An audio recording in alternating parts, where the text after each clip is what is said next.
Beautiful है body तेरी, मस्त है जवानी। हाय हाय ब्यूटीफुल है बॉडी तेरी, मस्त है जवानी।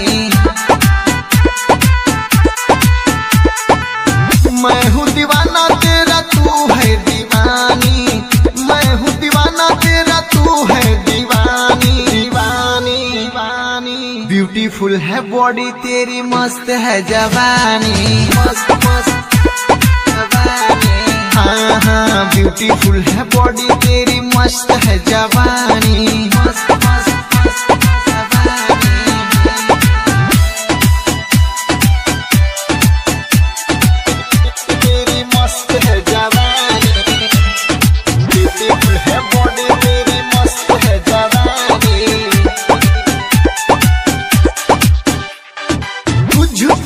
पागल है कितने हैं, आशिक हुए हैं हजारों।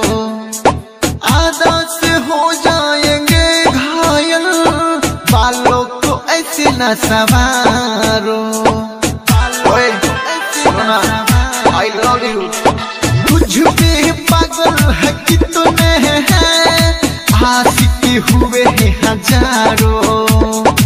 आधा से हो जाएंगे घायल, बालों को ऐसे न संवारो।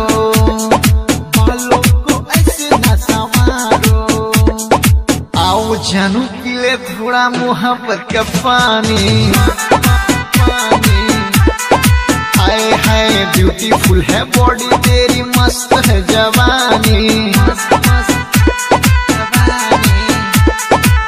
मैं हूँ दीवाना तेरा, तू है दीवानी। मैं हूँ दीवाना तेरा, तू है दीवानी। दीवानी दीवानी ब्यूटीफुल है बॉडी तेरी, मस्त है जवानी।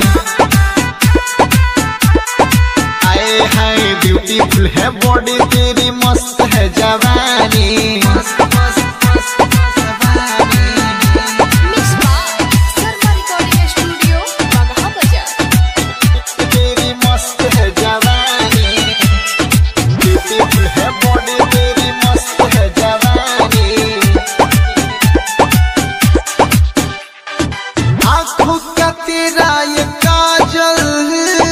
लगता है जैसे कि बादल, होठों से तेरे ये रस टपके, पीने को हुआ हूँ पागल।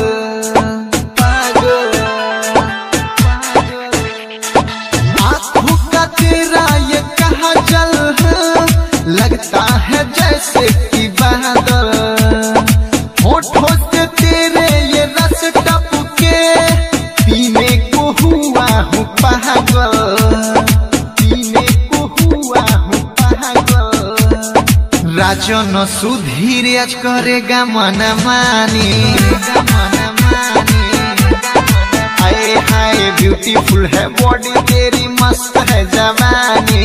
ब्यूटीफुल है बॉडी तेरी, मस्त है जवानी। मैं हूँ दीवाना तेरा, तू है दीवानी।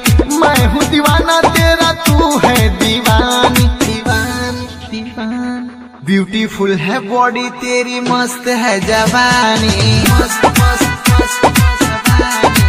हाय हाय ब्यूटीफुल है बॉडी तेरी, मस्त है जवानी।